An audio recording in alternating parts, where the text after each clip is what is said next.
설명에 뭐 하겠고요. 아마 브로셔 받으셨을 텐데 호영 훈제 수학 가르치고 있습니다. 제가 이제 형제가 저희가 수학을 가르치고 있는데 지금 대성마임에게서 인강하고 있고요. 제가 이제 정병호 선생이고요. 그리고 이제 제 동생이 정병훈 선생 이렇게 됩니다.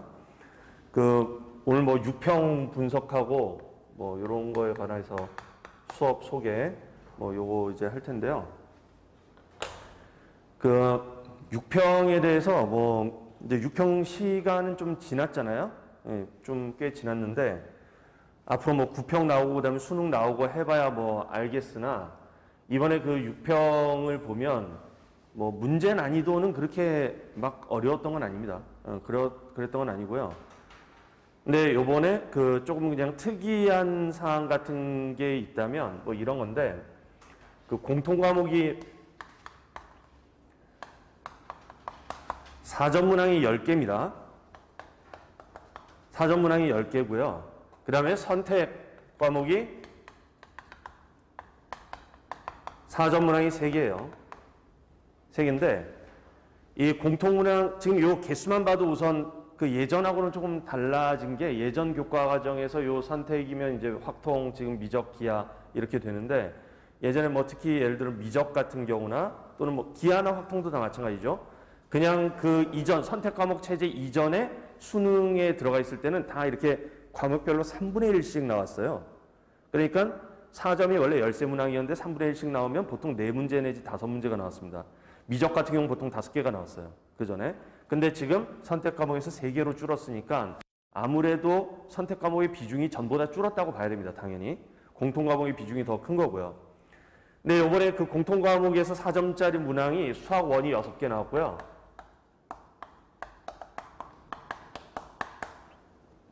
그 다음에 수학 2가 4개 나왔어요.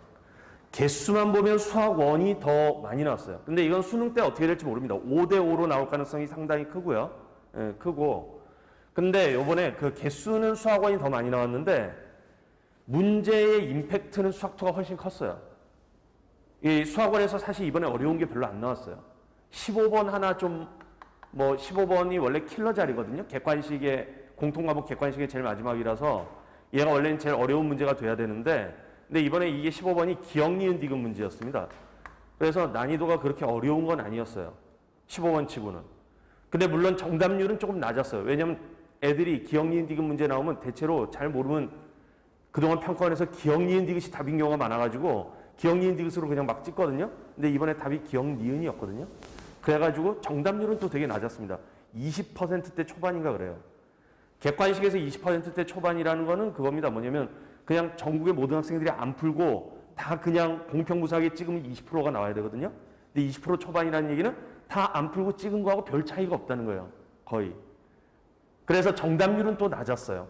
왜냐면 애들이 그냥 뭐 맹목적으로 이거에 그냥 대충 막 찍거나 답이 기억, 니은이면 이제 디귿이 거짓이라는 거 아닙니까? 근데 디귿을 딱 풀었는데 본인이 뭔가 어떤 숫자가 맞냐라고 물어봤는데 그 숫자가 안 나왔단 말이에요. 그럼 애들이 되게 불안해하는 거예요. 내가 무슨 계산을 잘못했나?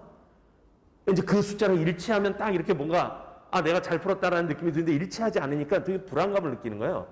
그런 것들 때문에 이게 기억, 니은, 디귿이 아니면 정답률이 많이 떨어져요. 기본적으로. 뭐 그렇긴 했는데 그래도 그냥 객관적 난이도는 그렇게 어려운 문제는 아니었어요.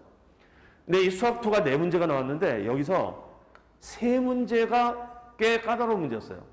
14번, 20번, 22번.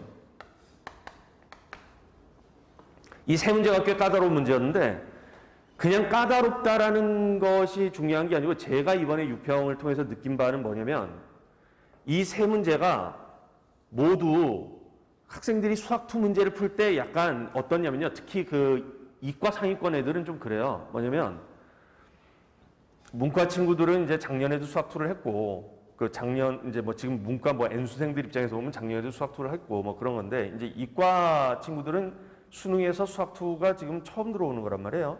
물론 옛날에 이제 수학 2 내용이 수능에 있었지만 한참 동안 이제 없었단 말이에요. 없다가 이제 오랜만에 들어왔는데 뭐 이제 미적 선택자들은 또 그런 이미지가 강합니다. 뭐냐면 수학 2라는 게 다항함수의 미적분이에요, 사실은.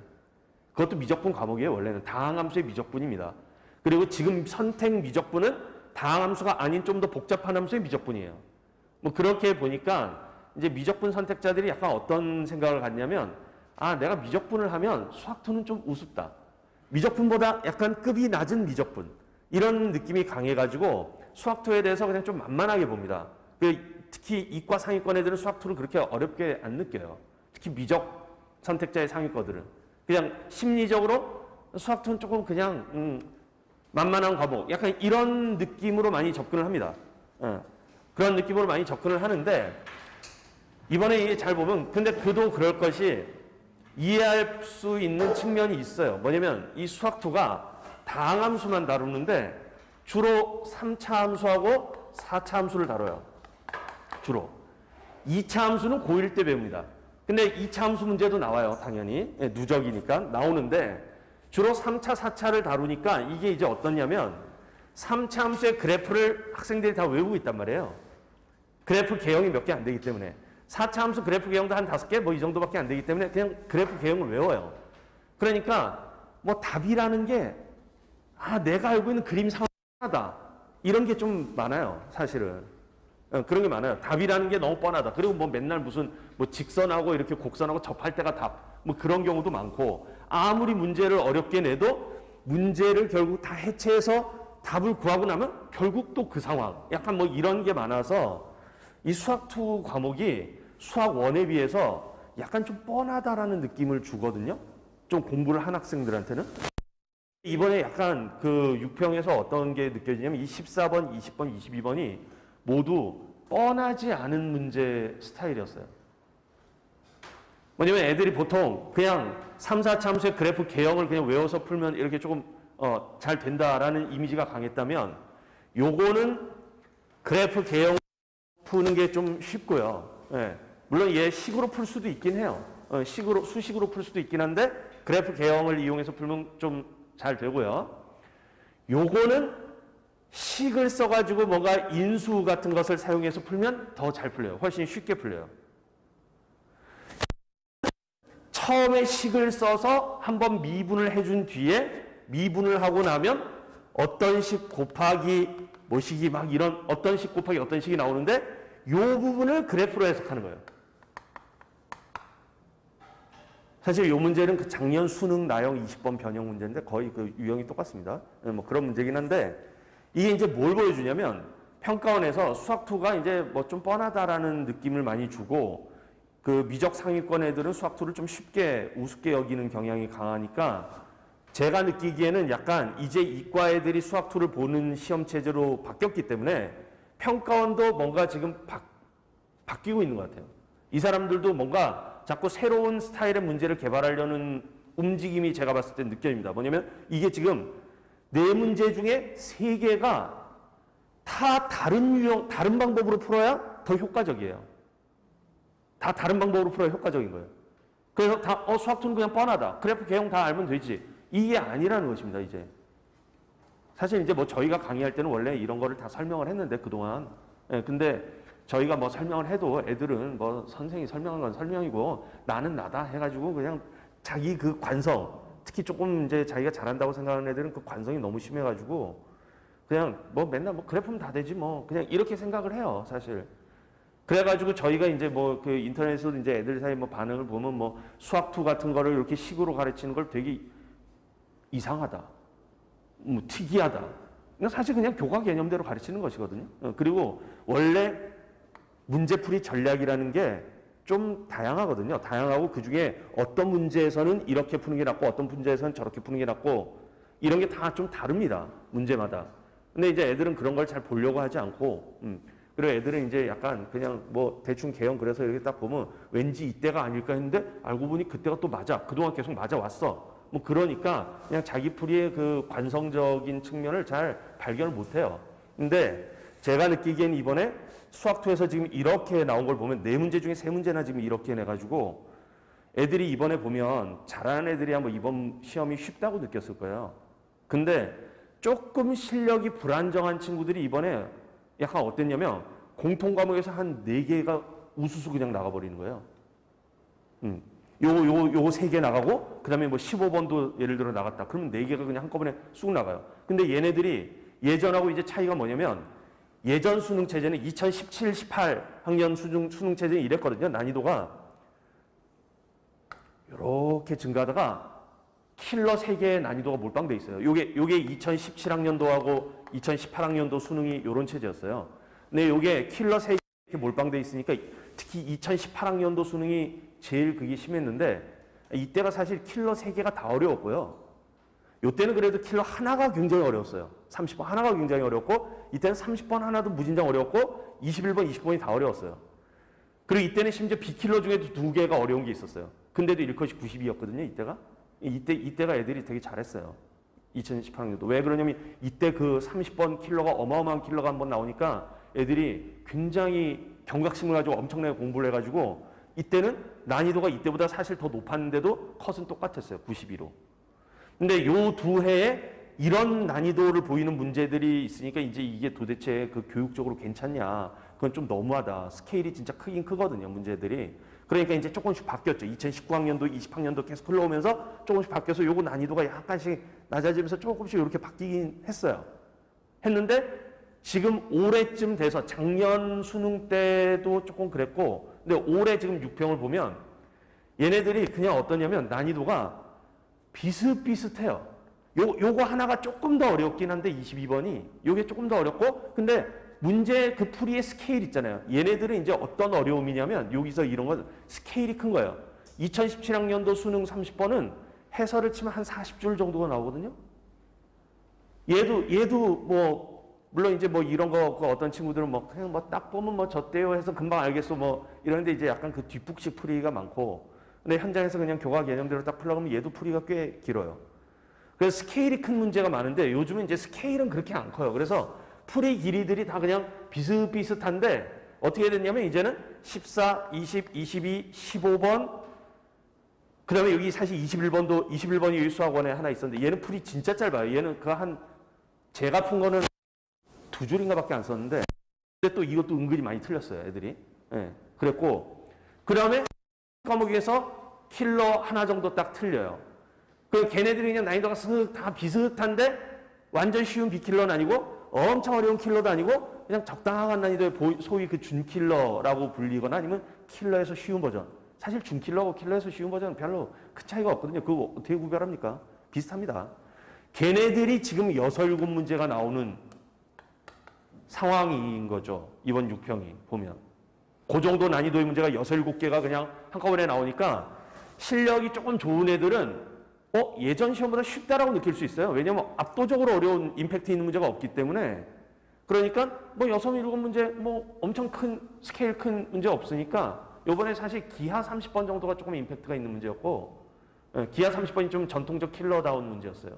그랬고 나머지 문제들은 뭐 다 그냥 좀 시시한 문제들 많고 약간 풀이 길이도 짧고 뭐 그러니까 쉽다고 느낄 수 있어요. 근데 그 조금 밑에 수준의 친구들 상위권은 상위권인데 최상위권은 아닌 그 밑에 수준의 친구들은 6, 7문제가 다 어렵다고 느끼거나 이상하게 뭐 다 손은 됐는데 다 틀려.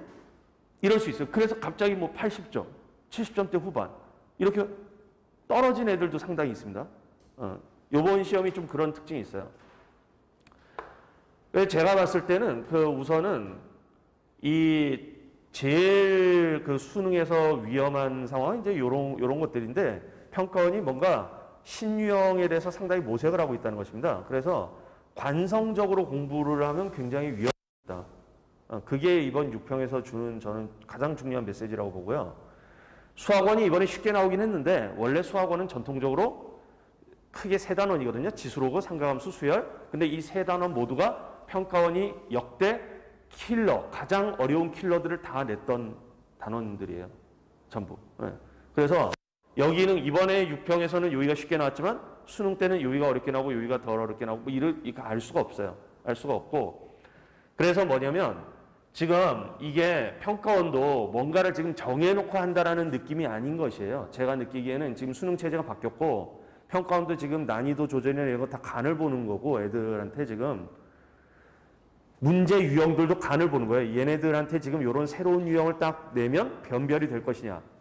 그 이과 상위권 애들 이런 애들 사이를 변별을 시킬 수 있을 것이냐 공통 과목 가지고 이런 것들 가지고 지금 간을 보면서 자기들도 문제 개발하고 막 지금 이러고 있는 상황이기 때문에 올해 수능이 되게 앞날을 알기 어렵다는 것입니다. 어떤 유형이 나올지가 알기 어렵고 어떤 신유형이 나올지 알기 어렵고 그러니까 뭔가를 가려가면서 공부하는 게 되게 안 좋아요. 가려가면서 공부하는 태도 이런 게 지금 안 좋고 그다음에 난이도에 대해서 너무 지레짐작하는 건 되게 안 좋아요. 요즘 되게 위험한 게 뭐냐면 지금 물론 요번에 6평에 대해서 되게 좀 평가가 되게 상이한데 어떤 친구들 킬러가 다시 강화됐다. 뭐 이런 얘기들도 해요. 저는 킬러가 강화됐다는 느낌은 못 받았거든요. 그냥 뭐 22번 뭐 이런 거 14번이 갑자기 좀 어렵게 느껴서 14번은 이제 애들이 킬러로 약간 인식을 하거든요, 지금.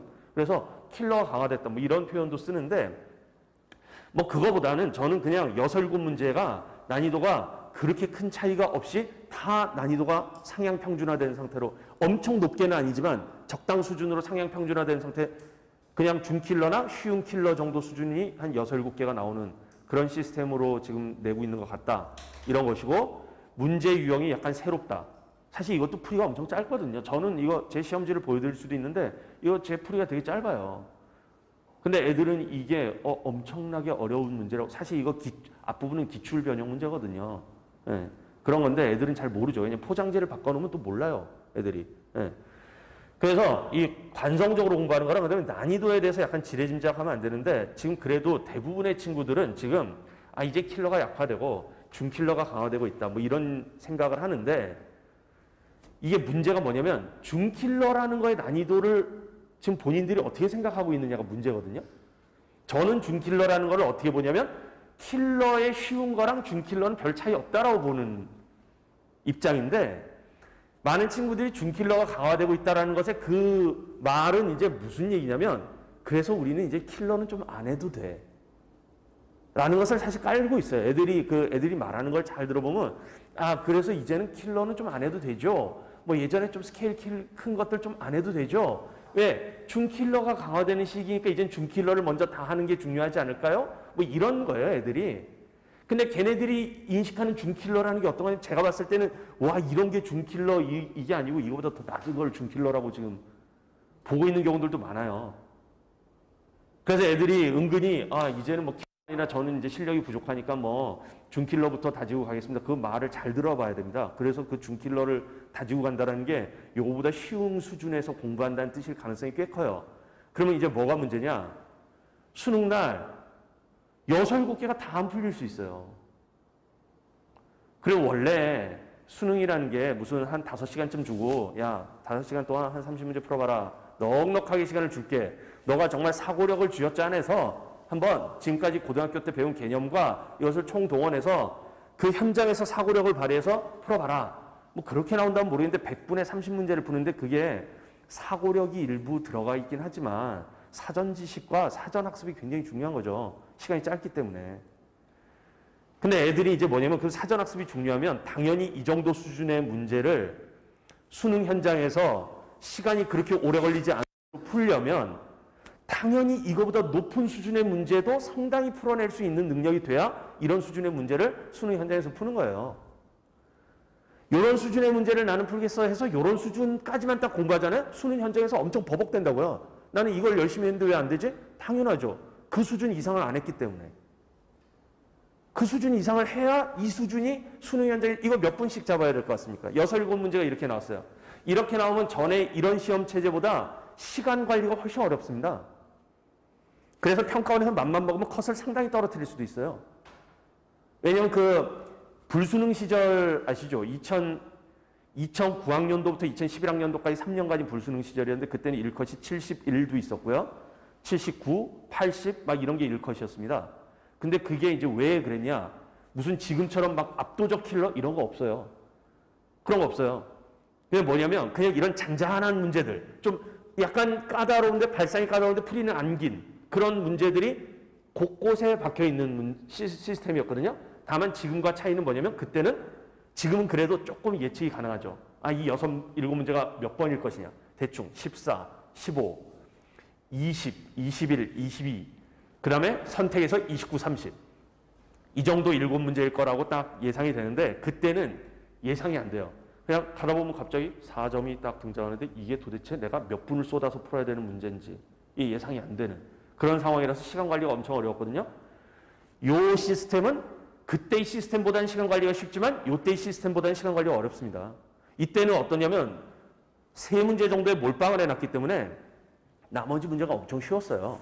나머지 문제가 쉽다라는 것은 아주 디테일한 데서도 드러나는데 뭐냐면 선지 같은 거를 보잖아요. 1번부터 5번까지. 그러면 선지 차이가 예를 들어 2씩 차이가 나요. 그러면 내가 풀다가 예를 들어 100, 102, 104, 106, 108 이렇게 나왔는데 내가 풀었는데 101이 나왔어요. 그럼 내가 잘못 풀었다는 거 알잖아요. 뭔가 계산 미스했구나 확인해서 딱 보니까 100이었네. 이렇게 고칠 수 있잖아요. 평가원에서 약간 아주 미세하게 변별을 하는 방식 중에 이 선지를 1차이로 바꿔요. 1차이로 바꿔요. 1차이로. 그럼 100, 101, 102, 103 이런 식으로 바꿔요. 거의 비슷한 문제인데도 선지 하나만 그렇게 바꾸면 애들이 101 했는데 계산 실수한 거죠. 그래서 틀려요. 뭐 그런 거라든가 요렇게 지금 요런 데는 그래서 쉬운 게 그런 쉬움이 있었기 때문에 여기 문제들이 시간이 진짜 짧게 걸렸어요. 그 가장 물수능이었던 2015학년도 수능은 1컷이 100이었는데 이과는 그 1컷 100 시절은 어땠냐면 29번까지 다 풀면 1시간이 남았습니다. 그 1, 2등급 정도 맞는 친구들은 30번 하나 가지고 1시간 동안 해서 맞은 애들이 1등급 받는 거고 틀린 애들이 2등급 받고 뭐 그런 정도까지도 그랬는데 지금 이런 시스템은 6, 7개가 비슷비슷하게 난이도가 좀 까다롭기 때문에 이게 개수가 많지 않습니까? 그러면 여기는 한 문제에 막 20분씩 자꾸 풀었단 말이에요. 그 난이도 있는 것들은 20분, 30분씩 자꾸 풀었는데 얘네들은 그렇게 할 수가 없습니다. 얘네들은 무조건 이거를 한 문제에 10분씩만 잡아봐요. 그래도 벌써 6, 70분이에요.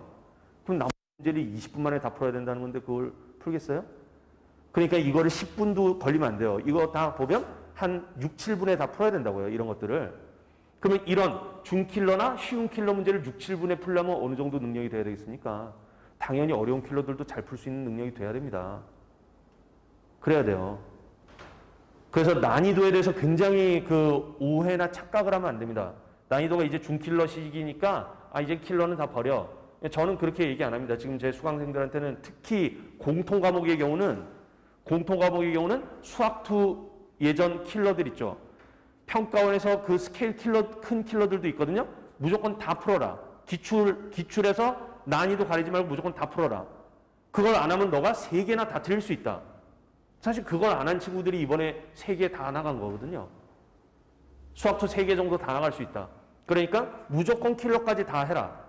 엔제도 해야 되고 가리지 말고 해야 되는데 우선 뭐 엔제까지 하는 게 부담스러우면 기출이라도 우선 다 해라. 킬러까지. 난이도 가리지 말고.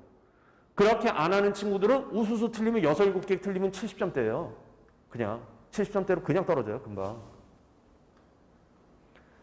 그렇기 때문에 여기서 그 애들 사이의 그 실력 격차가 이걸 못 넘어서면 예전에는 이런 친구들이 있었어요. 요거 실력이 사실은 굉장히 이 시스템이 어땠냐면 굉장히 정말 실력이 좋은 애들하고 그렇지 않은 애들 사이에 변별이 잘 안 됐어요. 왜 그러냐면 여기서 그 킬러를 풀 능력이 안 되는 애들이 그때는 어떻게 했냐면 28개만 풀지. 그래서 운 나쁜 애들은 28개를 풀었는데 하나를 틀려요. 그래서 88. 운 좋은 애들은 정말 28개를 다 맞아요. 92. 그래서 1등급 받았어요. 근데 걔는 킬러를 풀 능력이 안 돼. 근데도 92점 받아. 그래서 1등급 받고 막 의대 가. 그랬거든요. 근데 이제는 그런 방식으로 공부하잖아요. 한 2개 정도만 버릴 수 있는 게 아니라 6개가 막 한꺼번에 나갈 수 있어요. 지금. 그렇기 때문에 오히려 지금 이 수능 체제에서 더 난이도에 대해서 그냥 편하게 공부해서는 안 되는 시스템이에요, 지금. 그럴 수 있기 때문에 무조건 수학원, 수학2 킬러 다 열심히 해야 됩니다. 공통과목은 그래야 되고요. 선택도 모르겠어요. 선택 난이도 어떻게 나올지 이번에. 그 기하는 이번에 그냥 전통적 킬러 스타일로 나왔는데 미적은 솔직히 그냥 되게 쉬운 계산 문제로 나왔거든요. 뭐 그랬는데 수능 때 한 문제 정도는 빡세게 나올 가능성도 있어요. 30번 하나 정도는. 네, 그 변별 때문에. 그럴 가능성도 배제할 수는 없는데 우선은 어쨌든 공통 과목에 조금 학습의 비중을 더 두긴 해야 될 것 같습니다. 그래야 될 것 같고요. 그러나 이제 미적하고 기하 쪽은 확통 선택보다는 조금 더 선택 과목이 어렵게 나올 거기 때문에 이번에 육평도 그랬거든요. 예, 조금 더 어렵게 나올 거기 때문에 그냥 선택 과목을 너무 비중을 줄여서는 안 됩니다. 예, 안 되고 그냥 1대 1대1 정도는 그래도 해야 될 것 같아요. 수학원, 수학도 뭐 미적, 수학원, 수학도 기하 이렇게 1대 1대1 정도는 공부를 하셔야 되지 않을까 예, 이렇게 생각이 듭니다. 그리고 그 요번 이제 시험을 보면요, 시험 체제가 이제 바뀌어가지고 학생들이 시간 관리를 되게 못할 가능성이 있습니다. 시간 관리. 이번 시험이 이제 바뀌어가지고 사실 N수생이랑 현역 사이에 별로 그 저게 없거든요. 시험지의 어떤 사전 경험. 별 차이가 없죠. N수생들도 이런 시험 체제는 처음 경험하는 거고, 현역 고3 학생들도 처음 경험하는 거고, 똑같아요. 똑같은데, 이게 시간 관리가 이제 어떤 약간 애로사항이 있을 수 있냐면, 예전에는 이랬습니다. 그냥 객관식하고 주관식이 있으니까 이랬어요. 객관식이 난이도가 이렇게 가다가 21번이 제일 어려움. 그 다음에 주관식이 이렇게 가다가 30번이 제일 어렵고 29번이 그 다음 어렵고 해서 요 세 개가 킬러. 이렇게 이제 형성돼서 크게 보면 시험지가 두 개의 구역으로 나뉘어 있어요. 그래서 애들이 보통 어떻게 푸냐면 여기서부터 샥 이렇게 풀다가 요 끝에 20일이나 20쯤에서 막히면 여기서 멈추고 여기서 쫙 풀다가 요쯤에서 막히면 잠깐 멈췄다 다음에 한 3개나 4개 못 푼 걸 마지막에 이렇게 처리한다. 이렇게 이제 보통 시간 운용을 한단 말이에요. 근데 지금은 이제 어떠냐? 1번에서 15번까지가 공통과목 객관식이에요. 16번에서 지금 22번까지가 공통과목 주관식이고요. 23번에서 28번까지가 선택과목 객관식이에요. 그 다음에 29, 30번이 선택과목 주관식이에요. 이렇게 4개의 구역으로 나뉘어져 있습니다. 그럼 이제 애들이 어떻게 시험을 볼 거냐. 분명히 여기서부터 이렇게 가다 보면 14, 15번쯤에서 막힐 거예요. 그러면 여기서 잠깐 중단합니다. 그러면 여기 가다 보면 20번부터 막히는 애들과 21번부터 막히는 애들과 22번만 막히는 애들로 나뉘겠지만 어쨌든 여기서 막힐 겁니다. 여기 가다 보면 이걸 다 푸는 애들도 있지만 이번에 예를 들어 미적 선택자들의 경우는 28번에서 막힌 애들 엄청 많았어요. 도형 문제였는데 그럴 수 있어요. 그러면 여기에서 또 이제 뭐 얘네들은 원래 제일 마지막에 풀겠다 생각을 하겠죠. 그러면 이제 어떤 일이 벌어지냐. 우선 애들이 전과는 달리 전에는 그래도 뭐 열심히 이렇게 쫙 풀고 대충 남으면 시간 한 뭐 40분, 50분 뭐 또는 60분 남았는데 한 3개, 4개 남았다. 두 영역에 남아있다. 이렇게 딱 생각을 한단 말이죠. 근데 지금은 이제 풀고 해서 똑같이 시간이 막 40분 남았다 싶었는데 알고 보니까 개수가 많이 남아있는 거예요. 알고 보면 개수가 많이 남아있어요. 여기 2개, 여기 막 하나나 2개, 여기 또 하나. 알고 보면 6, 7개가 남아있는 거죠. 이런 시스템 때문에 또 그렇죠.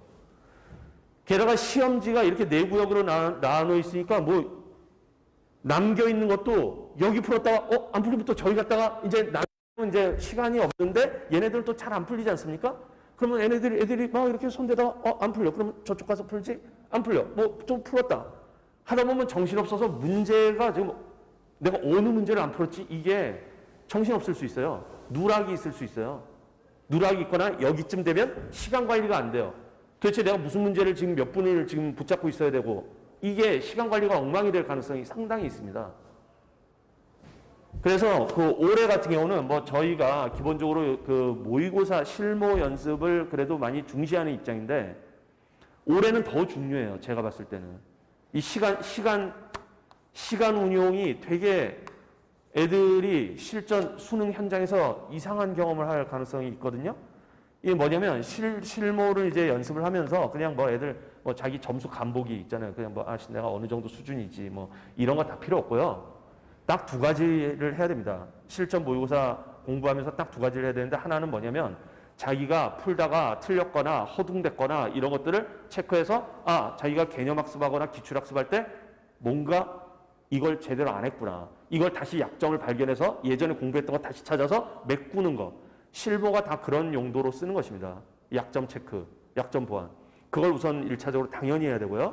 그 다음 2번째는 매번 실전 모의고사 연습을 하면서 자기가 시간 운용을 어떻게 했는지를 돌아보면서 저 상황에서 저걸 저렇게 했었어야 된다. 저 문제를 넘어갔어야 된다. 이런 등등의 것을 자꾸 경험을 쌓아보고 그걸 수정하고 이렇게 해서 자기만의 그래도 조금 안정적인 방법 같은 것을 찾아야 돼요. 물론 그 안정적인 방법을 너무 계획을 타이트하게 세울 수는 없고 왜냐하면 수능 날에는 또 변수가 있기 때문에 그 자기 계획대로 안 될 수 있거든요.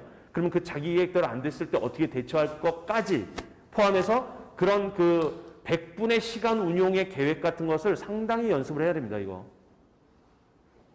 지금 이전 시스템하고 굉장히 달라졌어요. 그래서 그런 지금 실력을 키우는 학습은 뭐 당연히 해야 되고요. 난이도 가리지 말고 공부해야 되고요. 그다음 풀이법에 대해서 다양하게 열려 있어야 된다, 지금. 네, 그걸 제가 우선 강조를 했고, 두 번째는 이 실전 연습을 상당히 이번에 많이 해야 되고, 실전 연습을 그냥 대충 점수 확인용으로 해서는 안 되고, 정말 시뮬레이션을 돌려본다라는 생각으로 자꾸 그거를 많이 해줘야 실제 수능에서 덜 당황할 수 있다라는 게 제 얘기입니다. 그런 말씀을 드리겠고요. 제 수업은 저기 지금 뭐 여기 그 대치동에서 수업은 뭐 많이 있는데, 여기 대치 메카에서는 제가 지금 미적분 정규반 뭐 진행하고 있고요. 그 일요일 저녁 타임에 이제 진행을 하고 있습니다. 그 반은 이제 지금은 딥마인드라는 저희 이제 고난도 문제풀이, 자, 그거 진행하고 있고요. 7월 18일부터 모의고사 반으로 이제 들어갑니다. 7월 18일부터 모의고사 반으로 들어가는데, 그 모의고사 반은 이제 저희가 뭘로 진행하냐면, 호영 문제 모의고사, 저희가 직접 전체 문제를 저희가 다 직접 제작해요. 저랑 동생이랑 직접 다 만들고 해설도 다 직접 쓰고 그러는데, 그 호영 문제 모의고사로 시험 보고 풀이하고 이걸 하고요, 기본으로. 그 다음에 그 강대 K 모의고사라고 혹시 들어보셨는지 모르겠는데, 강대 K 모의고사를 이제 같이 병행을 합니다. 그리고 그 강대 K 모의고사도 저희가 이제 대치동의 학원들 다 섭외해서 현장 응시를 별도 시간에 볼 수 있게 다 섭외를 해놨어요. 그래서 그냥 집에서 과제로 풀어올 수도 있긴 하지만, 현장감 똑같이 느끼게끔 현장 응시를 볼 수도 있습니다. 그렇게 해서 수업 시간에 이제 호영 문제 모의고사 시험 보고 풀이하고, 강대 K 모의고사는 별도 시간에 현장 응시 보고, 저희가 이제 네이버 밴드나 이런 거 통해서 강의 영상 다 올려드려요. 그렇게 해서 이제 수업은 진행이 될 것입니다. 그렇게 진행이 되겠고요. 그러면 이제 뭐 지금까지 유평에 대한 뭐 얘기와 그다음에 제 수업 소개 이 정도로 마치도록 하겠습니다. 감사합니다.